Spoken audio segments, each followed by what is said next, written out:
Assalamualaikum warahmatullahi wabarakatuh. Hari ini kita akan bahas satu materi penting lainnya, yaitu Rasul kekasih Allah. Bicara Rasul, kita harus tahu dulu pengertiannya. Rasul adalah manusia pilihan Allah yang diangkat sebagai utusan untuk menyampaikan firman-firmannya kepada umat manusia agar dijadikan pedoman hidup. Nah, teman-teman juga pasti pernah mendengar yang namanya Nabi.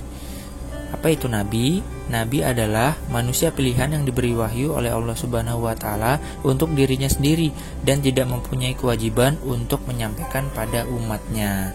Nah, itulah pengertian dari Rasul dan Nabi. Sebagai umat Islam, tentunya kita perlu mengimani Nabi dan Rasul sebagaimana firman dari Quran surah An-Nisa ayat 136. Bismillahirrahmanirrahim.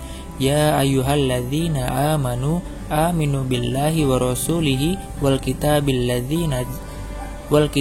ladzi nazzala ala rasulihi wal kitabil ladzi anzala min qabl wa may yakfur billahi wa malaikatihi wa kutubihi wa rusulihi wal yaumil akhir faqad dhalla dhalalan ba'ida.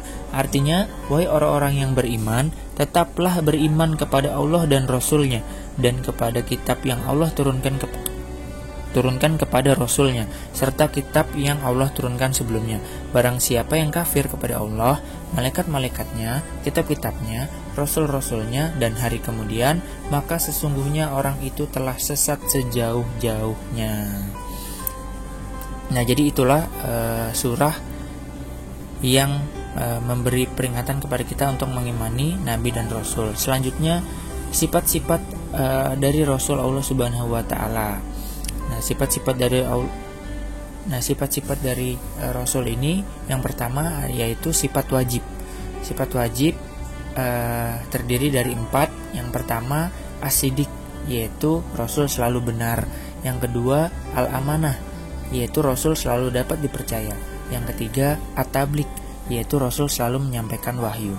Yang keempat, fatonah, yaitu Rasul memiliki kecerdasan yang tinggi. Jadi itu adalah sifat wajib bagi Rasul. Ketika tidak ada salah satu di antaranya, maka dia tidak bisa dikatakan sebagai Rasul. Jadi memang Rasul ini adalah orang-orang pilihan. Lalu yang kedua, sifat mustahil. Sifat mustahil ini ada 4 juga. Yang pertama, al-kizib, yaitu mustahil Rasul itu berbohong atau dusta. Yang kedua, al-khiyanah, yaitu mustahil Rasul itu khianat. Yang ketiga, al-kitman, yaitu mustahil Rasul menyembunyikan kebenaran. Yang keempat, al-balodah, yaitu Rasul mustahil bodoh. Jadi Rasul itu mustahil memiliki sifat-sifat keempat ini. Selanjutnya ada pula sifat jaiz bagi Rasul. Apa itu? Yaitu al-ardul basyariyah. Apa itu? Al-ardul basyariyah adalah sifat-sifat kemanusiaan yang mana Rasul juga merasakan lapar, haus, sakit, dapat merasakan tidur, sedih, dan senang. Jadi al-ardul basyariyah adalah sifat-sifat kemanusiaan. Jadi inilah yang membedakan antara Rasul dan Tuhan. Jadi Rasul ini memiliki sifat-sifat kemanusiaan.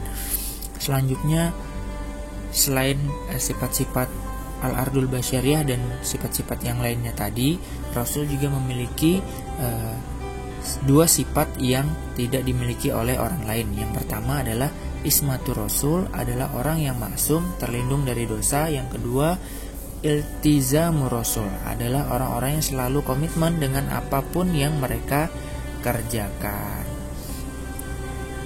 Selanjutnya, tugas-tugas dari Rasul Allah Subhanahu wa Ta'ala. Yang pertama, menyampaikan risalah dari Allah. Yang kedua, mengajak kepada tauhid. Yang ketiga, memberi kabar gembira kepada orang mukmin dan memberi peringatan kepada orang kafir. Yang keempat, menunjukkan jalan yang lurus. Yang kelima, membersihkan dan menyucikan jiwa manusia. Yang keenam, sebagai teladan bagi manusia. Jadi itulah pengertian dan pembelajaran kita tentang Rasul kekasih Allah. Semoga apa yang kita pelajari bersama pada hari ini memberikan manfaat buat kita semua. Amin ya rabbal alamin. Wallahul muwaffiq ila aqwamit thoriq. Wassalamualaikum warahmatullahi wabarakatuh.